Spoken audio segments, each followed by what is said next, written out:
பேர் சிவபாலன், நான் கோயம்புத்தூர்லேருந்து வரேன். ஐயா கிட்ட கேள்வி. வேத காலத்திலேருந்து நாகரிகமாக இருக்குது அப்படின்னு சொல்கிறீங்க, பெண்களை மதிக்கப்படுறான்னு சொல்கிறீங்க. ஒரு பெண் திருமணம் ஆகும்போது ஒரு ஐயர் மந்திரம் சொல்கிறாரு, சூரியனுக்கு மனைவியாய், சந்திரனுக்கு மனைவியாய், நிலாவுக்கு மனைவியாய், பூமிக்கு மனைவியாய் அப்படிங்கிற அதில் வார்த்தையில் சொல்லப்படுது. அந்த இடத்துல அந்த பெண் இத்தனை பேர்த்துக்கு மனைவியானா அந்த கணவனுக்கு என்ன ஆவா? என்னோட கேள்வி. அதாவது உங்களுடைய கேள்வி நம்முடைய இதிகாசங்களையும் புராணங்களையோ அந்த மந்திரங்களுடைய அர்த்தங்களோ சரியாம புரிந்து கொள்ளாமல் நீங்க பேசுறீங்கன்னு நினைக்கிறேன். தயவு செய்து அதை புரிந்து கொள்ளுங்கள். எந்த காரணத்துக்கு அப்படி சொல்லவே இல்லை. அப்படி சொன்னா ராமருடைய இன்றைக்கு பெருமைகளுக்கு காரணம் ஏகபத்தினி விரதனாக ராமன் இருந்ததன் காரணமாக, சரி, சீதாவுடைய பெருமை புரியுதா? அதே மாதிரி ராமருடைய பெருமை அதுதான், சீதாவுடைய பெருமை அதுதான். அந்த மாதிரி கிடையாது. அர்த்தத்தை நீங்கள் மாற்றி ஏற்றுக்கொள்ளுங்கள். அல்லது உங்களுக்கு அத்தனை வேதங்களும் தெரியுமான்னு சொல்லுங்க.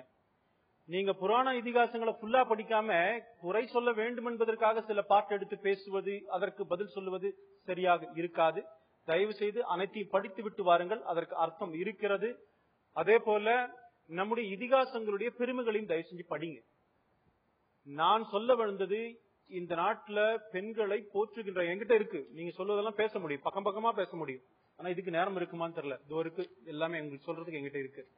இந்த நாடு போற்றியது என்று சொல்லுகின்றேன், பெண்களை போற்றியது. நீங்க சொல்ற அர்த்தம் அது கிடையாது என்பது என்னுடைய வாதம். நன்றி. வணக்கம், என் பேர் மகேந்திரன், நான் விருதாச்சலத்திலிருந்து வரேன். மஞ்சளா மேடம் ஒரு கேள்வி. உரிமை கேட்கிற பெண்கள் தன் கடமை செய்வதில்லை, ஏன்?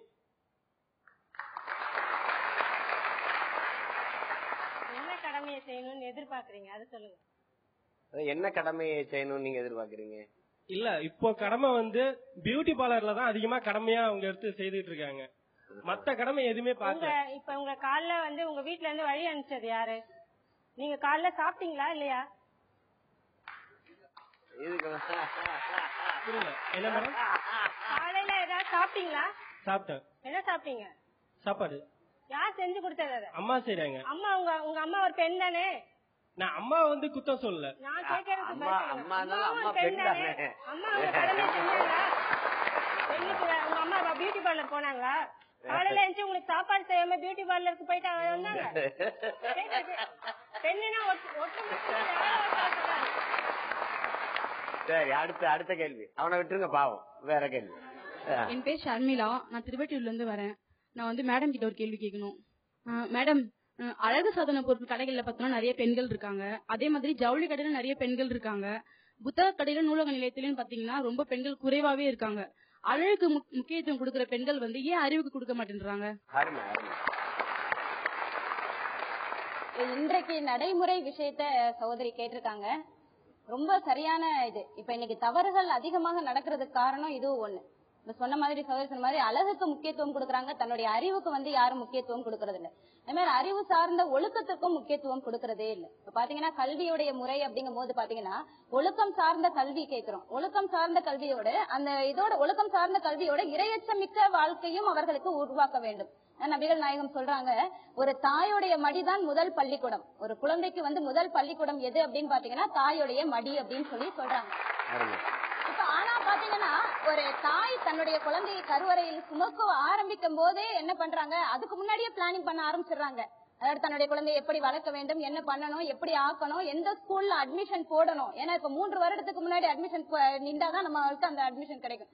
அப்ப எப்படி உயர்தரமான கல்வியை கொடுக்கணும், உயர்தரமான படிப்பை அவர்களுக்கு கொடுத்து செல்வத்தை எப்படி சம்பாதிப்பது, அந்த குழந்தையுடைய அழகுக்காக நாம் எவ்வளவு முக்கியத்துவம் கொடுக்கணும் அப்படிங்கிற எண்ணம் தான் அவர்களுடைய உள்ளத்துல இருக்குதே ஒழிய அந்த குழந்தையை ஒரு சிறந்த தலைவனாக்கணும்ங்கிற இது இல்ல. இன்னைக்கு ஒரு உடையை அறிமுகப்படுத்துறாங்க சந்தையில அப்படின்னு பாத்தீங்கன்னா அது இன்ன நடிகை போட்ட உடைன்னு தான் அறிமுகப்படுத்துறாங்க. உடனே அதை வாங்குவதற்கு மக்கள் அந்த கடையில போய் நிக்கிறாங்க.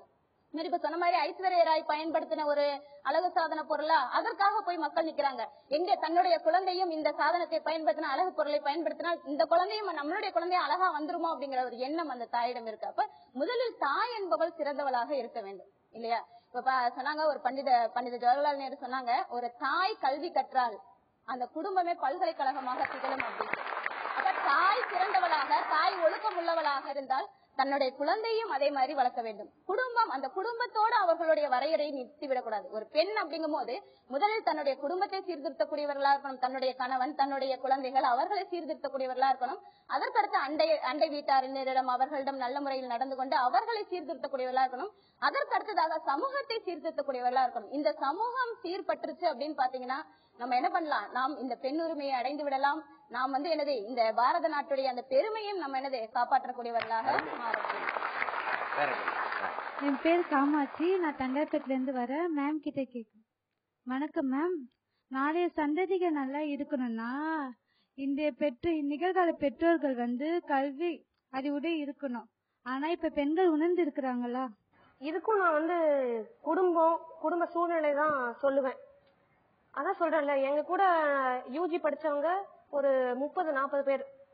அந்த 30-40 பேர்ல கிட்டத்தட்ட இப்போ ஒரு 2-3 பேர் தான் வேலைக்கு போய் அப்புறமா கல்யாணம் பண்ணி அப்படி இருக்காங்க. மத்தவங்க எல்லாம் பாத்தீங்கன்னா குடும்ப பொறுப்பு அப்படி போயிருச்சு.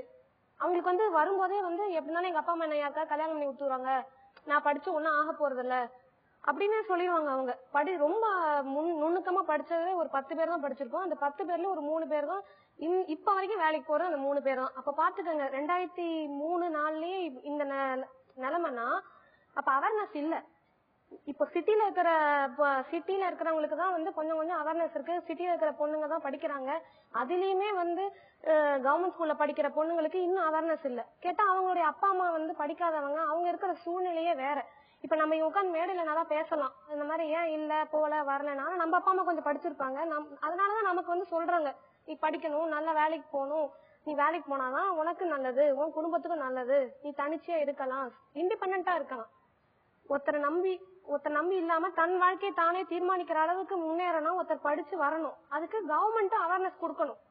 சோ முன்னேற்றங்கிறது படிப்பு மட்டும் இல்ல, படித்து அது வேலை செய்து அதுக்காக வர ஊழியம், அதை நம்ம எப்படி பயன்படுத்துறோம், அதை வச்சு நம்ம எப்படி முன்னேறோம், நம்ம குடும்பத்தை எப்படி முன்னேற்றுறோம்.